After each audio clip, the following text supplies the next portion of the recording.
Bonjour à tous, alors aujourd'hui je vous propose les racines carrées. Comment se débarrasser des racines carrées quand elles sont au dénominateur? Donc c'est transformer un quotient quand il y a des racines carrées donc dessous.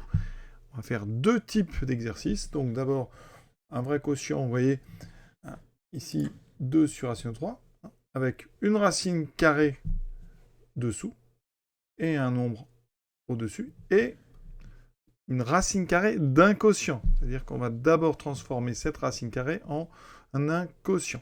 Donc je vais vous montrer tout ça, les formules dont on va avoir besoin. Évidemment, il faut savoir la définition racine carrée. Racine carrée de A, c'est le nombre positif qui au carré donne A. D'accord. Ensuite, deux propriétés capitales. Racine de A fois B, c'est racine de A fois racine de B. Et racine de A sur B, c'est racine de A sur racine de B. Bien sûr, ici, B doit être non nul. Donc on est parti. Vous allez voir, c'est très simple.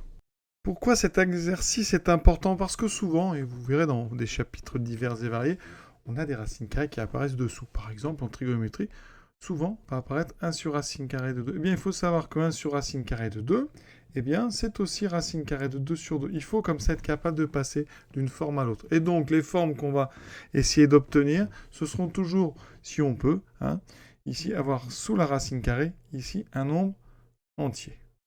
Et un entier le plus petit possible. D'accord? Donc regardez, 2 sur racine carrée de 3. Qu'est-ce qu'on va en faire? Eh bien, première remarque, déjà on a une racine carrée qui est au-dessous. Donc ça, je vous dis, on n'aime pas trop. La méthode, vous allez voir, elle est très simple. Quand on a 2 sur racine carrée de 3, on le réécrit, on rallonge un petit peu le trait de fraction, vous voyez, et on va ici multiplier en haut et en bas par la même racine carrée que vous avez en bas. Racine de 3, et ici racine carrée de 3. Voilà pourquoi j'ai rallongé le trait de fraction. Ensuite, 2 fois racine de 3, ben, je vais écrire 2 racine de 3. Et dessous, je vais faire le produit racine de 3 fois racine de 3. Par définition, la racine carrée, ça fait 3. On obtient donc ici 2 tiers multiplié par la racine carrée de 3. Alors on peut écrire ça de plusieurs façons. La plupart du temps, on laisse 2 racines de 3 sur 3, mais on pourrait écrire ça 2 tiers et ici racine de 3. Et on fait la racine un petit peu plus grande, vous voyez? Bilan, on a bien sous notre racine carrée un nombre entier, racine de 3. Et comme ça, c'est plus facile à comparer les différents résultats qu'on obtient. Vous voyez l'idée? On multiplie en haut et en bas par la même racine carrée. Regardez bien. 4 sur racine carrée de 7. 7, ben vous voyez, c'est un entier, c'est sous une racine, mais c'est dessous. Donc on va multiplier en haut et en bas par la même racine carrée, racine de 7. En haut et en bas. Très important de faire en haut et en bas. Donc vous rallongez bien votre trait et ensuite ben, vous regardez. Vous voyez en bas, racine de 7 fois racine de 7, c'est l'idée.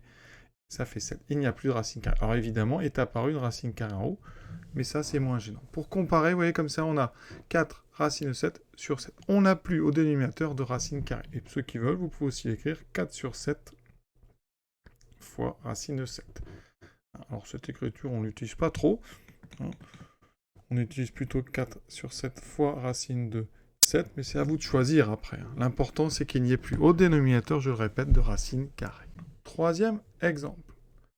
2 sur racine carrée de 12. Alors ici, on va faire deux méthodes. Une première, je vais appliquer directement ce que je viens de vous dire. Donc je multiplie en haut et en bas par racine carrée de 12. Vous voyez, c'est très simple.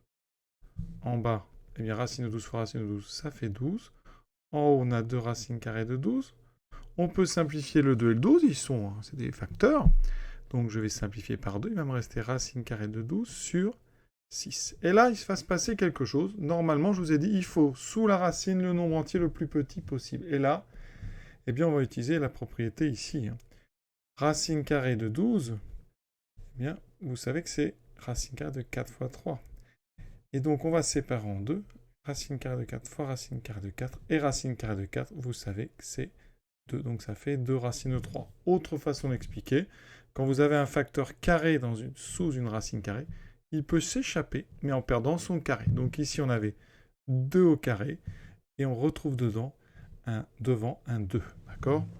Donc ici, eh bien, ça nous donne racine de 12 sur 6. C'est donc 2 racines de 3 sur 6. Et on simplifie encore une fois, vous voyez? 2 sur 6, ça se simplifie. Il va me rester racine de 3 sur 3. j'ai simplifié par 2. Voici la première méthode. Deuxième méthode. Vous avez vu, racine de 12, je l'ai simplifié. Je vous ai dit que c'était 2 racines de 3. Je répète la méthode. Vous avez 2 racines carrées de 12. Vous dites que c'est racine de... Donc 4 fois 3. Le 4 sort de la racine carrée pour faire un 2. On simplifie ici par 2. Il me reste 1 sur racine de 3. Vous voyez?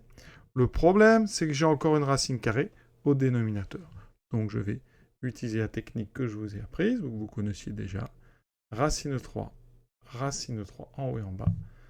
Et maintenant, on a bien 3 en bas et racine de 3 en haut. Vous voyez, on trouve évidemment le même résultat. On a toujours en maths souvent plusieurs chemins. Enfin, je dis toujours, on a souvent plusieurs chemins pour arriver à un même objectif. C'est bien de savoir se débrouiller justement avec ces différentes manières de faire. Deuxième chose.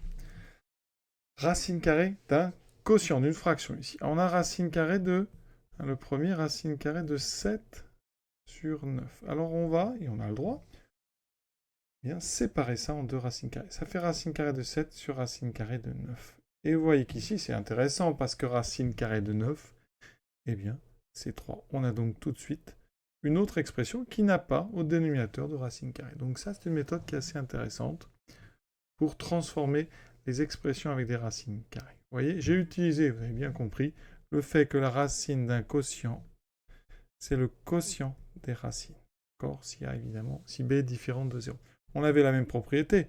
La racine d'un produit, c'est le produit des racines. Ça marche très très bien, la racine carrée, avec multiplication et division. Ici, on a racine de 5 sur 2. Donc, ce que vous faites, vous tirez un trait et vous séparez votre racine carrée en 2. Vous avez un quotient de 2 racines carrées. Et vous appliquez la méthode précédemment vue. Donc on multiplie en haut et en bas par racine carrée de 2. On prévoit la place.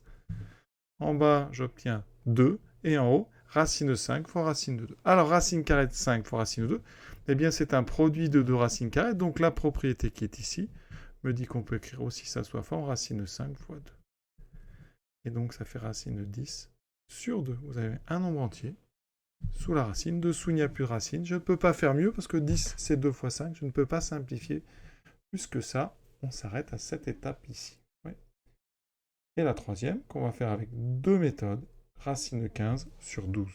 Alors, ici, si j'utilise la méthode précédemment vue, ça fait racine de 15 sur racine de 12. Et 12, eh bien, il faut que je le simplifie. Alors 12, je vous l'ai dit tout à l'heure, c'est racine de 4 fois 3. Donc le 4... ici, va sortir. Il va me rester un 2 en dehors, et dedans, il reste racine de 3. Et le 4, c'est échappé la racine carrée. Et en haut, j'ai racine de 15. Donc, je vais multiplier en haut et en bas par racine de 3, ce qui va me donner, en haut, racine de 15 fois 3, ça fait racine de 45. On a vu, produit de racine, c'est la racine du produit. Et en bas, on a 2, et on a racine de 3 fois racine de 3 qui fait 3. Alors là, on n'a pas fini. Parce que racine de 45, il faut le regarder. 45, c'est 9 fois 5. Et là, encore une fois, on a un carré.